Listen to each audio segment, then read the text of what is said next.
దేవాది దేవునికే మహిమ కలుగునుగాక.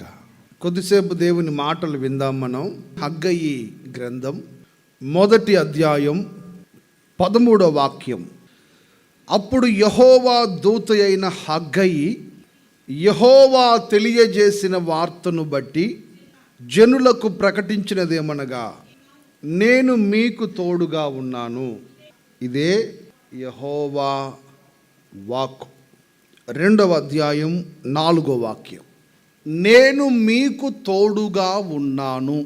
ఇది స్వయంగా దేవుడు తన ప్రజలకు చెప్తున్న మాట. ఇది అసలు ఆ మాట చెప్పడానికి ముందు జరిగిన కొన్ని సంభవాలు, చరిత్ర మనకు తెలియాలి. వాస్తవంగా ఏ మాట మనం చదివినా దాని వెనక జరిగిన చరిత్ర తెలిస్తే ఆ సందర్భంలో దేవుడు చెప్పిన మాట యొక్క విలువ ఏమిటో కూడా మనకు అర్థమవుతుంది.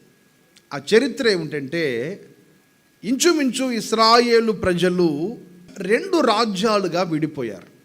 ఒకటి ఇశ్రాయేలు రాజ్యము, మరొకటి యూదా రాజ్యము. ఈ 2 భాగాలుగా ఈ రాజ్యాలు విడిపోయిన తర్వాత ఇశ్రాయేలు రాజ్యం అప్పటికే పాడైపోయింది. ఇక యూదా రాజ్యం మిగిలి ఉంది. యూదా రాజ్యం మీదకి బబులోను రాజు దండెత్తి వచ్చి ఆ రాజ్యం అంతటిని నాశనం చేసి యూదులను అంటే ఇశ్రాయేలు ప్రజలను బబులోను దేశానికి బానిసలుగా తీసుకొని వెళ్ళిపోయాడు. ఇంచుమించు ఒక 70 సంవత్సరాల పాటు వీరు అక్కడ బానిసలుగా బ్రతకాల్సి వచ్చింది. ఆ 70 ఏండ్ల పాటు వాళ్ళు బానిసలుగా బ్రతుకుతూ ఎన్నోసార్లు ఉపవాసాలుండి ప్రార్థన చేశారు. అక్కడ ఎన్నోసార్లు వాళ్ళ బాధను ప్రభువుతో చెప్పుకున్నారు. కానీ 70 సంవత్సరాల కాలము ముగించబడే అంతవరకు వారికి విడుదల రాదని ప్రవక్త ద్వారా దేవుడు ముందుగానే చెప్పేశాడు. ఈ 70 ఏళ్ల ముగింపులో జరిగింది ఏమిటంటే, ఏ బబులోను రాజు అయితే యూదులను చెరపట్టుకొని వెళ్ళాడో ఆ రాజు మీదకి మరొక రాజు, పారసీకపు రాజు దండెత్తి వచ్చి వాణ్ణి జయించి ఆ దేశంలో ఉండే ఇతర దేశస్తులందరి ఆచూకీ తెలుసుకున్నాడు. ఇది బబులోను రాజ్యం. ఈ రాజ్యంలో ఉండవలసిన ప్రజలు మీరు కాకుండా మరొక జాతి, మరొక దేశ సంబంధించిన ప్రజలు కొంతమంది ఇక్కడ ఉన్నారు. ఏం జరిగిందని అడిగితే వాళ్ళు చెప్పారు, ఇట్లా పలానా రాజు దండెత్తి వాళ్ళని తీసుకొని వచ్చి ఇక్కడ 70 సంవత్సరాలుగా బానిసలుగా ఉంచాడు. పరిస్థితి ఇది. వెంటనే ఆ పారసీకపు రాజు అయిన కోరేషు తను చేసిన పని ఏంటంటే, వెంటనే వాళ్ళను పిలిపించి వారిలో జెరుబ్బాబేలు అనే ఒక నాయకుడిని ఎన్నుకొని ఆ నాయకుడి చేతికి ఒక 50,000 మంది ప్రజలను, యూదులను అప్పగించి, వీళ్ళందరినీ తీసుకొని మీ దేశానికి వెళ్ళిపో. మీ దేశం చెరపట్టినప్పుడు ఆ దేశంలో ఉండే దేవాలయాన్ని, ప్రాకారాలను, పంటలను, మీకున్న సమస్తాన్ని నా ముందు పరిపాలించిన రాజు నాశనం చేశాడు. ఆ సంగతి నాకు తెలిసింది. నువ్వు వెళ్ళిపోయి మరలా పడిపోయిన దేవుని మందిరాన్ని కట్టుకోండి, పడిపోయిన ప్రాకారాలు కట్టుకోండి. నాశనం అయిపోయిన మీ దేశ పరిస్థితులను మరలా మీరు తిరిగి నూతనంగా ఆరంభించుకోండి. నేను మీకు అవకాశం ఇస్తున్నాను, వెళ్ళిపోండి ఇక్కడి నుంచి అని ఆ రాజు వీళ్ళకి పర్మిషన్ ఇచ్చాడు. వాళ్ళు అక్కడి నుంచి బయలుదేరి యూదా దేశానికి, అంటే ఇశ్రాయేలు దేశానికి, వాళ్ళ ప్రాంతానికి వాళ్ళు బయలుదేరి వచ్చారు. వచ్చిన తర్వాత చాలా హుషారుగా దేవుడు మమ్మల్ని విడిపించాడు అని అక్కడ దేవుని మందిర పని ప్రారంభించారు. ఆ ప్రారంభించిన పని కొద్ది రోజులు కొనసాగుతుంది. ఇంచుమించు ఒక 2 సంవత్సరాల వరకు ఆ దేవుని మందిరం పని ప్రారంభించి జరుగుతుంది, చిన్నగా కొనసాగుతుంది. ఈలోపు అక్కడుండే సమరయులు కొంతమంది ఈ పారసీకపు రాజు అయిన కోరేషుకు ఒక ఉత్తరం రాశారు. ఈ దేశంలో వీళ్ళు ఈ విధంగా దేవుని మందిరాన్ని కట్టడం వల్ల మాకు ఇబ్బందిగా ఉంది, దీన్ని ఎలాగైనా మీరు ఆపాలి అని. ఈ రాజకీయపరమైన ఒత్తిళ్లతో ఆ మందిరం పని చేయడానికి వీళ్ళకి చాలా కష్టంగా ఉంది. రాజకీయపరమైన ఒత్తిళ్ళు ఈ మందిరం నిర్మాణాన్ని అణగదొక్కేస్తున్నాయి, ఆపేస్తున్నాయి. తర్వాత వీరిలో కొంతమందికి వచ్చిన ఒక ఆలోచన ఏంటంటే, ఈ దేశము నుండి మరలా స్వదేశానికి వచ్చిన యూదులలో కొందరికి వచ్చిన ఆలోచన ఏంటంటే, ఈ మందిరాన్ని మనం కడుతున్నాం, ప్రారంభించాం, అసలు ముందు మన యెరూషలేము ప్రాకారాలు కట్టకుండా దేవుని మందిరాన్ని కట్టకూడదు. మనం ముందు ప్రహరీ గోడ కడదాం, ముందు ప్రాకారాలు కట్టిన తరువాత దేవుని మందిరాన్ని కట్టాలి. ఒకవేళ అందువలన ఈ సమస్యలు వస్తున్నాయేమో అని ఈ వాస్తు పిచ్చున్నవాడు ఎవడో ఈ మాట చెప్పాడు. అట్లా ఎవరికి తోచిన మాట, ఎవరికి తోచిన ఆలోచన వాళ్ళు వీళ్ళందరికీ చెప్తుంటే 2 సంవత్సరాలు సాగిన మందిర పనిని అర్ధంతరంగా ఆపేశారు యోధులు. దేవుని మందిరాన్ని కట్టవలసిన వారు కట్టకుండా పని ఆపేశారు. పోనీ మందిరం పని ఆపేసిన వాళ్ళు ఏమన్నా మౌనంగా ఉన్నారా అంటే, ఎవరికి వాళ్ళు ఇల్లు కట్టుకుంటున్నారు, ఇంట్లో చక్కగా డెకరేషన్ చేసుకుంటున్నారు. ఇక వాళ్ళ తిండి, వాళ్ళ కుటుంబం, వాళ్ళ ఇల్లు, వాళ్ళ క్షేమం, వాళ్ళ సుఖం, వాళ్ళ సంతోషం, దీని కొరకు ప్రయాసపడుతున్నారు. ఇదంతా ఆకాశమందున్న దేవుడు చూస్తున్నాడు. స్తోత్రం. చూసి ఒకరోజు 50,000 మంది బబులోను రాజ్యము నుండి వీళ్ళ దేశానికి తిరిగి వచ్చారని చెప్పాను కదా. ఆ 50,000 మందిలో 2 ప్రవక్తలు ఉన్నారు. ఒక ఆయన పేరు హగ్గయి, మరొక ఆయన జకర్యా. వీళ్ళిద్దరూ ప్రవక్తలుగా ఈ దేశానికి పంపబడ్డారు. వీళ్ళ పని ఏంటి?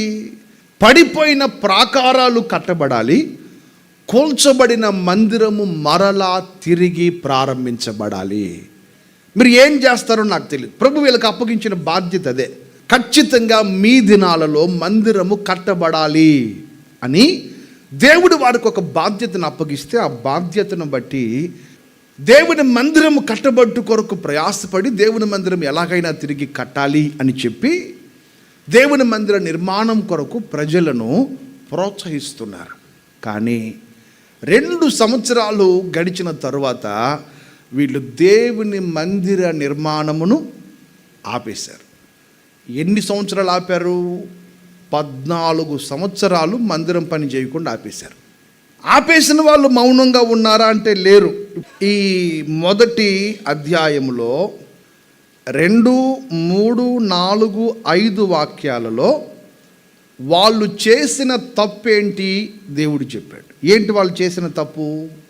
దేవుని మందిరం పని ఆపేసి వాళ్ళ సొంత పనులు చేసుకుంటున్నారు. అది వాళ్ళు చేసిన తప్పు. దాని వలన వాళ్ళకి జరిగిన నష్టం ఏంటి?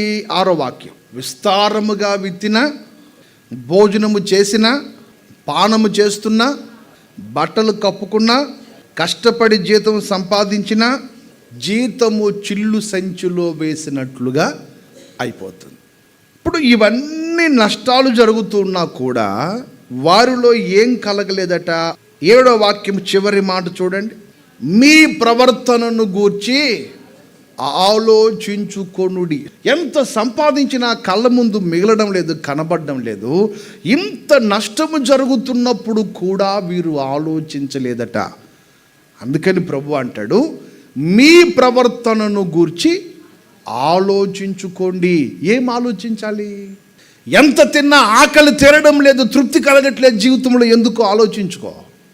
ఎంత ప్రయాసపడుతున్నా, ఎంత కష్టపడి విత్తనాలు వేస్తున్నా తగిన పంట చేతికి రావడం లేదు, ఎందుకు ఆలోచించుకో అని ఎవరైనా చెప్తే కూడా ఆలోచించుకునే స్థితిలో వీళ్ళు లేరు. ఆలోచించుకోవాలన్న జ్ఞానము కూడా వీళ్ళకు కొదువైపోయింది. అలాంటి సమయంలో ప్రవక్త హగ్గయి వాళ్ళ దగ్గరికి వచ్చి అంటాడు, మరి బాబు, మీరు అనుభవిస్తున్న ఈ నష్టమంతటికి కారణం ఏంటో తెలుసా? నిర్మించవలసిన దేవాలయపు నిర్మాణాన్ని మీరు ఆపేశారు. సరే, ఆపితే ఆపారు. ఎందుకు ఆపారు అని అడిగితే ఒక్కొక్కడు ఒక్కొక్క కారణం చెబుతున్నారు, సాకులు వెతుకుతున్నారు. ఈ సాకులన్నీ ప్రక్కన పెట్టేసి దైవజనుడు వచ్చి చెబుతున్నాడు వాళ్ళకి ఏమన్నా తెలుసా? మీరు మందిర పని ఆపినందు వలననే మీరు ఎంత సంపాదించినా మీ సంపాదన ఎట్లా అయిపోతుంది? నువ్వు ఎంత విత్తనం వేసినా ఆ విత్తనం నీకు ఎందుకు ఫలభరితంగా మార్చబడ్డం లేదు? నీవు కట్టవలసిన దేవుని మందిర నిర్మాణమును ఎక్కడో నీవు ఆపేశావు. నిర్మాణం ఎక్కడో సగంలో నిలబడిపోయింది.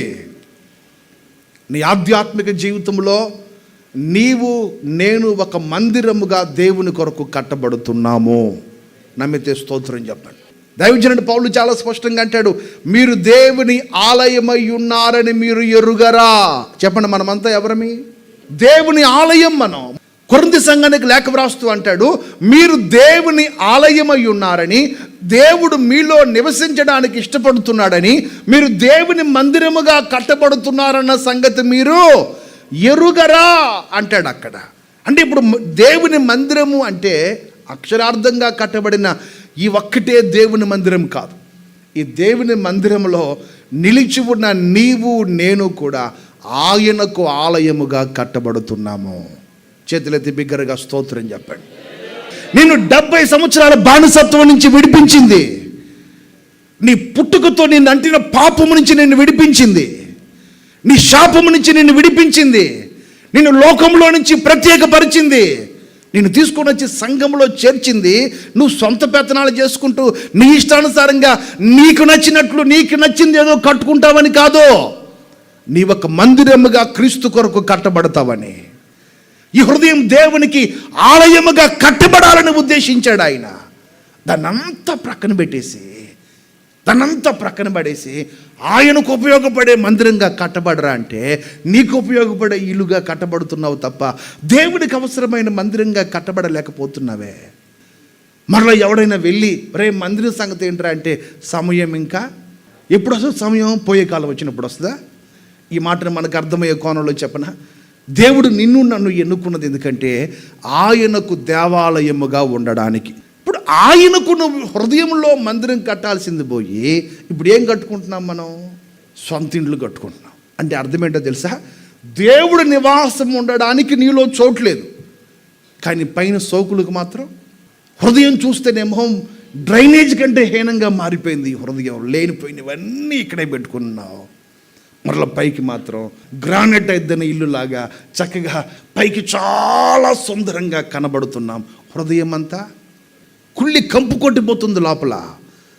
ఇది మాత్రం మందిరంగా కట్టబట్టలేదు.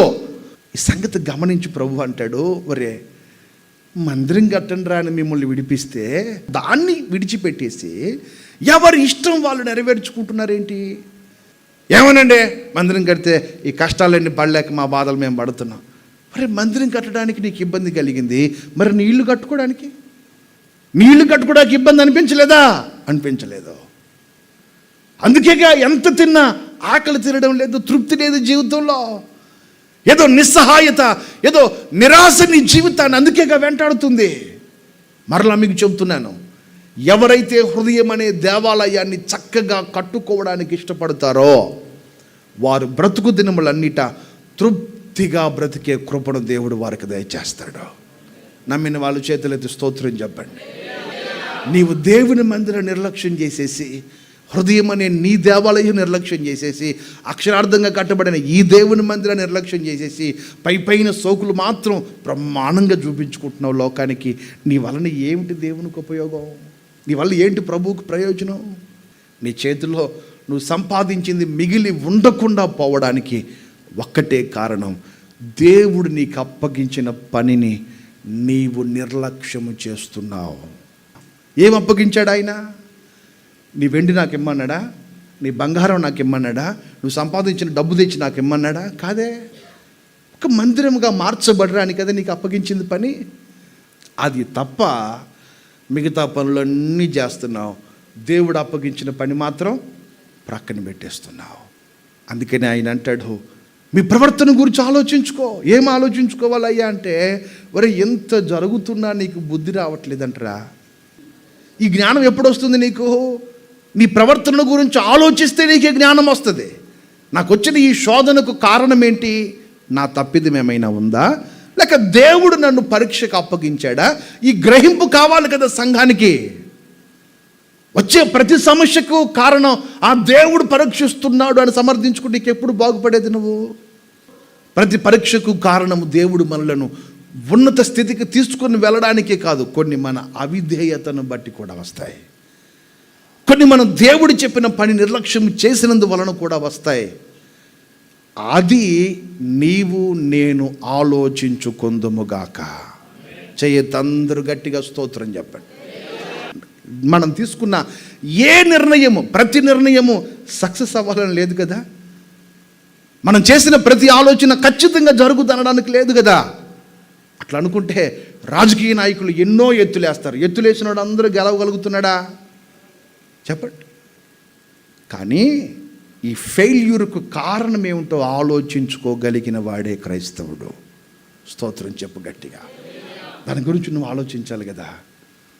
ఒక దైవజనుడిగా చేతులు జోడించి బ్రతిమలాడుతున్నాను. ఈరోజు నువ్వు అనుభవిస్తున్న శాపానికి ఎక్కడైనా ఒకవేళ దేవుని పని నిర్లక్ష్యం చేసావేమో ఆలోచించు. నీవు అనుభవిస్తున్న కన్నీటికి కారణం ఇదేనేమో ఆలోచించు ఒకసారి. సరే, దేవుని మందిరం పని నిర్లక్ష్యం చేశారు, దాని పక్కన పెట్టు.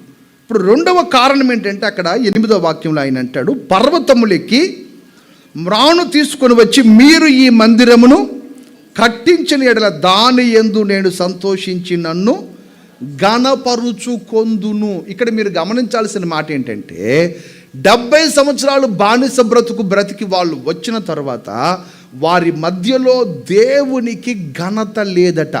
ఆయన బాధ ఏంటో చెప్పనా, ఒరే బాబు, మీరు భోజనం చేసినా పానం చేసినా ఆయన మహిమ కొరకు చేయుడి. నువ్వు తినే అన్నంలోనే దేవుడికి మహిమ కలిగేటట్టు చూడమంటే మరి నీ ప్రవర్తనలో ఇంకెంత మహిమ రావాలి ఆయనకి? ఒకటి, దేవుని పని వారు నిర్లక్ష్యం చేశారు. రెండవది, దేవునికి వారి వలన ఏం కలగలేదట? ఘనత కలగలేదట. ఆ తర్వాత ఆ 9, 10, 11 వాక్యాలు, ఈ 3 మనం చదివితే ఇక అన్ని శాపాలే, దరిద్రాలన్నీ ఉన్నాయి అక్కడ. 9వ వాక్యం చివరలైన ఒకసారి చూడండి.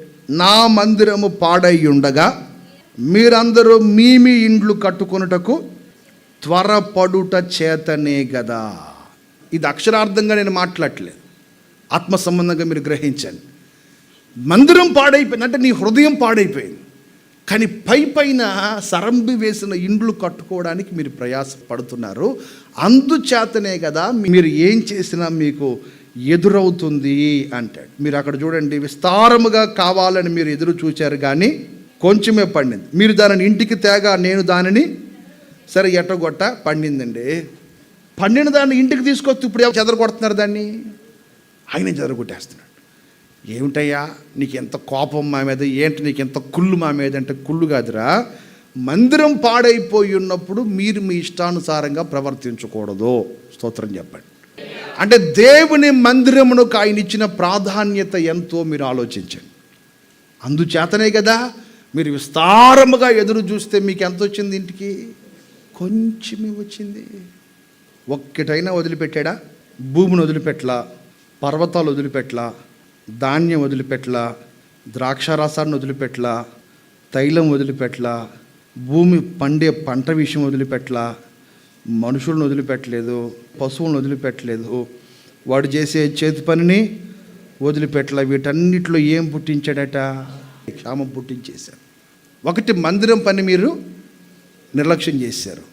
2, మీరు చేసిన మరొక భయంకరమైన తప్పు ఏంటంటే, ఇప్పుడు మన ఇంట్లో ఎవరు గణపరచబడాలి? భార్యకు కాదు, భర్తకు కాదు, పిల్లలకు కాదు. ఘనత రావాల్సింది ఎవరికి రావాలి? దేవునికి రావాలి. ఆమేన్.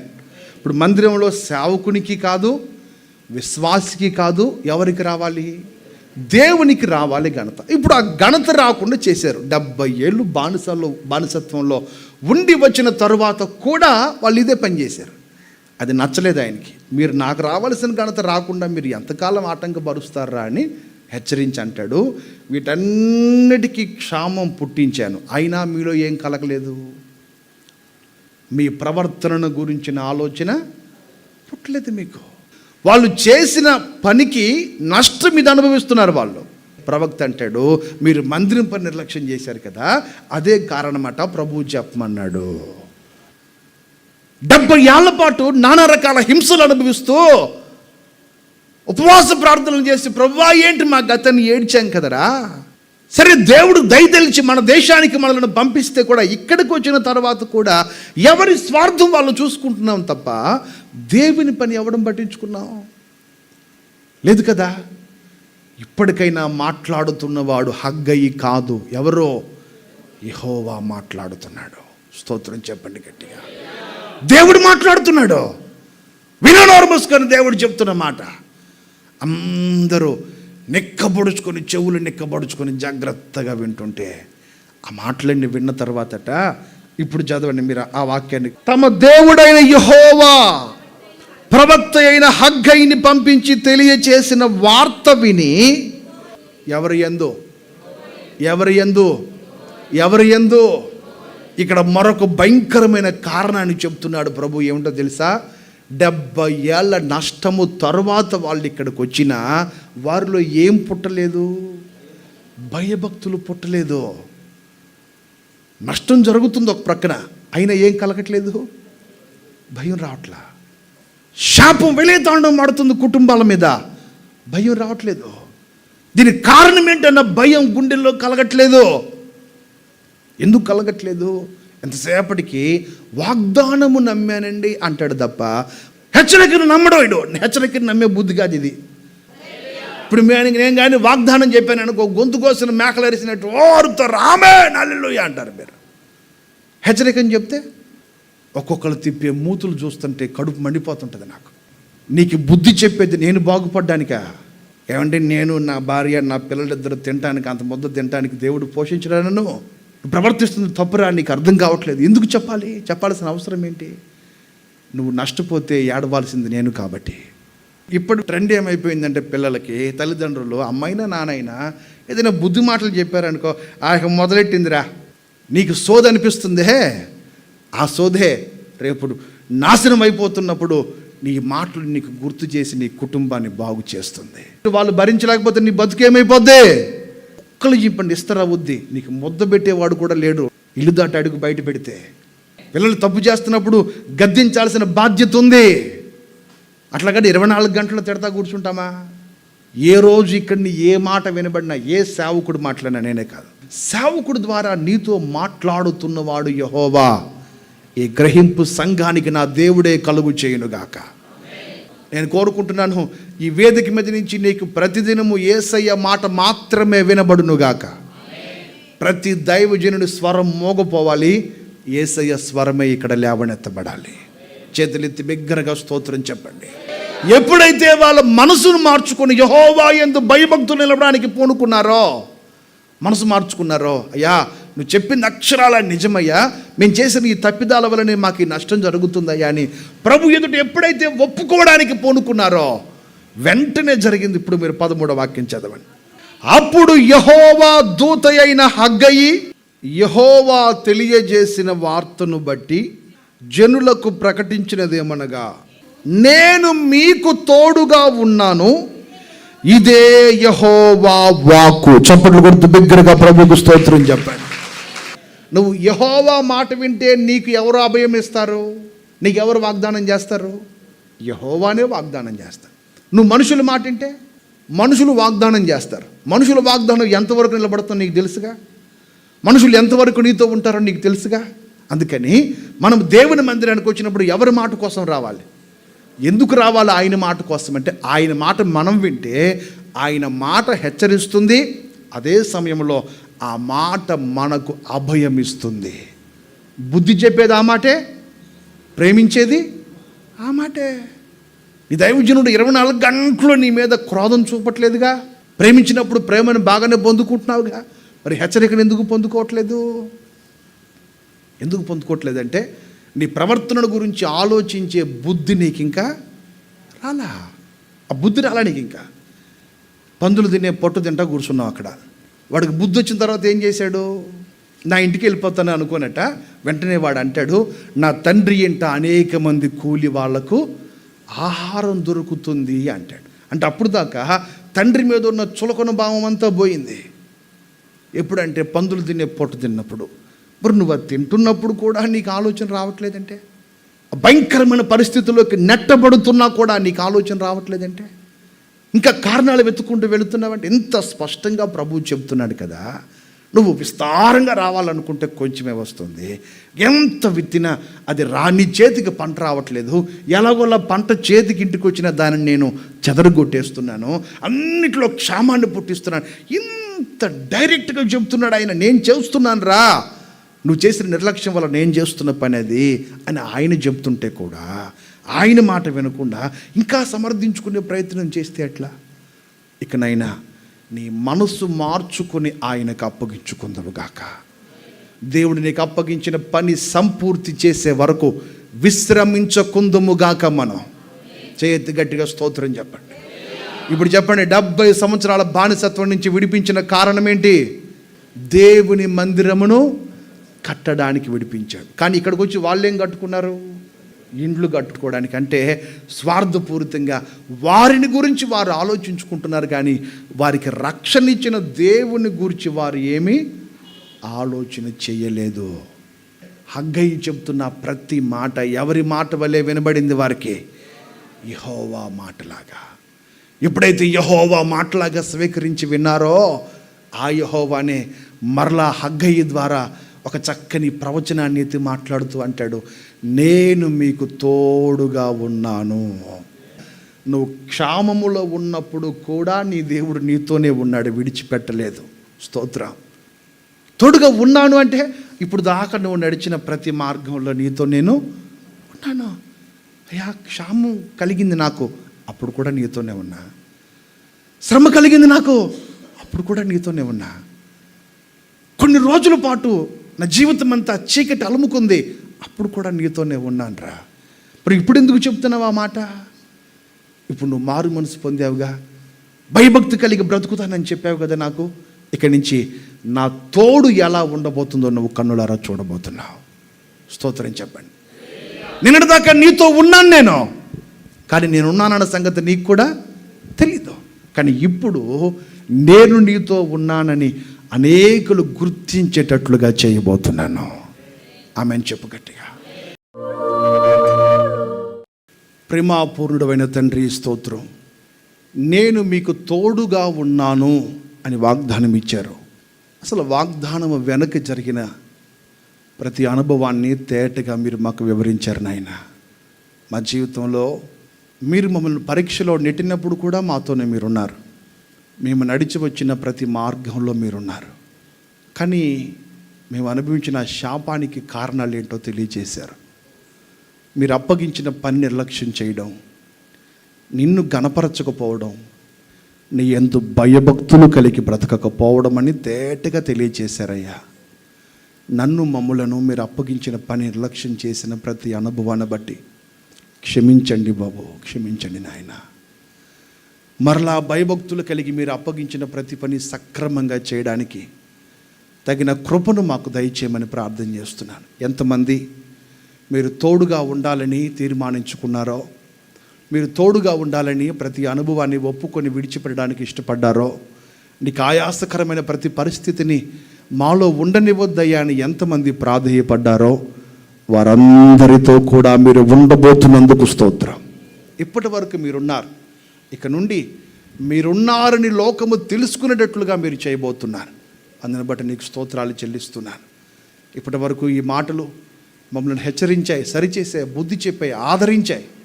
మీరు ఇచ్చిన ప్రతి వాక్కును బట్టి నీకు కృతజ్ఞతాస్తుతులు చెల్లిస్తున్నానయ్యా. ఈ మాటలు విన్న ప్రతి కుటుంబం, ఈ కార్యక్రమాన్ని వీక్షించుతున్న వారందరి జీవితాలలో కూడా మీరు తోడుగా ఉండి మహిమ పొందుకునండి. యేసు నామమున అడుగుచున్నాము తండ్రి, ఆమేన్.